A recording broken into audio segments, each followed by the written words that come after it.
আন্তর্জাতিক ক্রিকেট আর খেলবেন না রুবেল, কবে খেলেছিলেন শেষবার? চলুন জেনে নেওয়া যাক রুবেলের সম্পর্কে।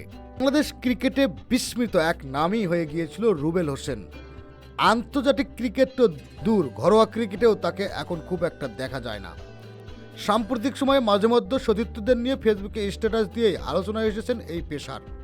এর মধ্যেই আজ রুবেল এক ফেসবুক স্ট্যাটাসে হয়তো একটু ধাক্কায় খেয়েছেন অনেকে। আন্তর্জাতিক ক্রিকেট থেকে অবসরের ঘোষণা দিয়েছেন তিনি। রুবেল যে এতদিনেও কাগজে কলমে ক্রিকেটার ছিলেন সেটাই হয়তো মনে নেই অনেকের। 2021 সালের এপ্রিলের সর্বশেষ নিউজিল্যান্ড সফরের দলে জায়গা হয়েছিল তার। এরপর আর রুবেলকে দেখা যায়নি জাতীয় দলের জার্সি গায়ে। আজ এক ফেসবুক পোস্টে আন্তর্জাতিক ক্রিকেট থেকে নিজের অবসরের ঘোষণা দিয়ে রুবেল লিখেছেন, জাতীয় দল আমার আবেগ, কিন্তু একটা সময় আন্তর্জাতিক ক্রিকেট থেকে বিদায় নিতেই হতো। সেই চিন্তা করেই আন্তর্জাতিক ক্রিকেটকে গুড বাই জানালাম। তবে ঘরোয়া আসরে ক্রিকেট চালিয়ে যাওয়ার ইচ্ছা রয়েছে। আমার পরিবার, বন্ধু বান্ধব, গণমাধ্যম কর্মী ও ভক্তদের ধন্যবাদ।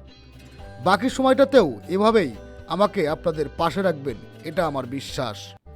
ঘরোয়া ক্রিকেট চালিয়ে যাওয়ার ঘোষণা দিলেও রুবেলকে খুব একটা দেখা যায় না এখনও। 2020 সালের পর আর প্রথম শ্রেণীর ক্রিকেট খেলেননি ঢাকা প্রিমিয়ার লিগের সর্বশেষ আসরেও। এর আগের বছর প্রাইম ব্যাংক ক্রিকেট ক্লাবের হয়ে 6 ম্যাচ খেলে পেয়েছিলেন 8 উইকেট। সর্বশেষ বিপিএলের নিলামে রুবেলকে নেয়নি কোনো দল। তবে স্বীকৃতি ক্রিকেট সর্বশেষ ম্যাচ তিনি খেলেছেন তার আগের 2025 সালের বিপিএলে খুলনা টাইগার্সের হয়ে দুর্বার রাজশাহীর বিপক্ষে। ওই ম্যাচে উইকেট শূন্য ছিলেন তিনি। 2009 সালে আন্তর্জাতিক ক্রিকেট অভিষেক হয় রুবেলের। পেসার হান্ট প্রতিযোগিতা থেকে উঠে আসা এই পেসার শ্রীলঙ্কার বিপক্ষে অভিষেক ম্যাচেই 4 উইকেট পান। স্লিঙ্কিং অ্যাকশন আর জোরে বোলিংয়ের জন্য পরিচিত পেয়ে যান দ্রুত। বাংলাদেশের হয়ে 3 সংস্করণ খেললেও ওয়ানডেতে বেশি খেলছেন রুবেল।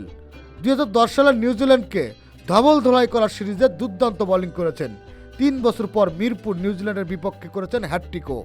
ওই ম্যাচে তার 26 রান দিয়ে নেওয়া 6 উইকেট এখনও আন্তর্জাতিক ক্রিকেটে মাশরাফি বিন মুর্তজার সঙ্গে যৌথভাবে বাংলাদেশের হয়ে সেরা বোলিংয়ের রেকর্ড।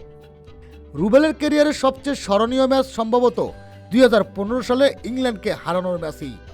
ম্যাচের 49তম ওভারে 3 বলের ব্যবধানে স্টুয়ার্ট ব্রড ও জেমস অ্যান্ডারসনকে আউট করে বাংলাদেশের ক্রিকেটের অন্যতম স্মরণীয় জয়টি নিশ্চিত করেন রুবেল। বাংলাদেশের হয়ে 104 ওয়ানডে খেলে ওভার প্রতি 5.6 গড়ে রান দিয়ে 129 উইকেট নিয়েছেন রুবেল।